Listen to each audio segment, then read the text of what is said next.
Bonjour tout le monde, c'est Monsieur 2X. Donc dans cette vidéo, nous allons démontrer une propriété importante de la trigonométrie.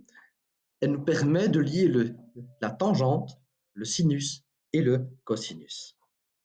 Alors, qu'est-ce que raconte cette propriété? Eh bien, elle nous dit tout simplement que lorsqu'on veut calculer la tangente d'un angle, eh bien, je peux tout simplement faire le sinus de cet angle divisé par le cosinus de cet angle. Alors, ce qu'on va faire, c'est qu'on va se placer dans un triangle rectangle et on va appliquer, on va démontrer cette propriété pour l'un des angles du triangle. Rappelez-vous que pour le moment, on est toujours dans le cas d'un triangle rectangle, mais plus tard, on montrera qu'on peut généraliser cette formule à n'importe quel angle. Alors allons-y, on se place dans un triangle et on va choisir un angle autre que l'angle droit. Prenons par exemple l'angle B et on va essayer de démontrer cette propriété-là avec l'angle B au lieu de mon angle ici, alpha. Alors, lorsqu'on fait une démonstration en mathématiques, on part toujours au début de notre démonstration du plus compliqué et on essaye d'arriver au plus simple. Alors ici, qu'est-ce qui est le plus compliqué entre les deux? Alors je sais, c'est un petit peu relatif ce que je viens de dire, mais le plus compliqué, c'est là où on a la fraction. Alors, on va tout d'abord calculer le sinus et le cosinus séparément et puis on calculera la fraction.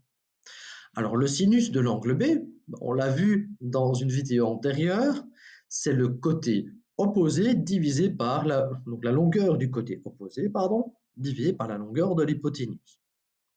Le cosinus de l'angle B, c'est la longueur du côté adjacent à cet angle, donc ici AB, divisé par l'hypoténuse. Moi maintenant, ce que je veux faire, c'est faire sinus divisé par cosinus. Eh bien, je vais faire cette fraction-là divisée par cette fraction-là. Remarquez que les deux fractions admettent le même dénominateur, et donc je peux tout simplement les supprimer, simplifier. Et il me reste AC divisé par AB. Mais si je fais l'opération AC divisé par AB, eh bien, on peut tout de suite montrer que par définition, c'est la tangente de l'angle B. Et voilà, vous avez fini votre démonstration. Alors, appliquons cette propriété à un exemple. Donc, je répète, cette propriété nous permet de calculer la tangente d'un angle si je connais le sinus ou le cosinus, ou en tout cas, dès que je connais deux informations sur les trois, eh bien, je peux en calculer la troisième. Par exemple, je pourrais très bien connaître ce que vaut la tangente, je pourrais très bien connaître ce que vaut le sinus, je peux alors en tirer le cosinus. Alors ici, on va supposer que le sinus de l'angle vaut 2 tiers et que son cosinus vaut 4 septièmes. Essayons de calculer la tangente sans pour autant utiliser la calculatrice et sans pour autant calculer l'angle lui-même. Alors, on sait que la tangente, c'est le sin sur le cos. Je vais donc faire 2 tiers divisé par 4 septièmes.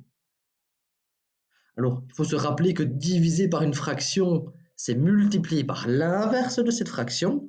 Donc, on devra faire 2 tiers fois 7 quarts. Mais remarquez que je peux simplifier ici par 2.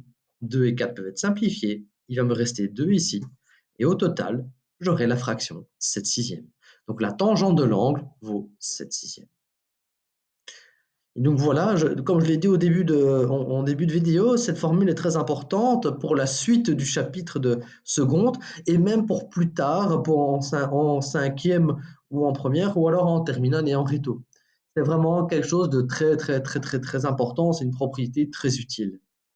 Donc voilà, si vous avez bien aimé la vidéo, likez-la, partagez-la si elle peut aider quelqu'un à comprendre cette propriété-là, cette formule-là.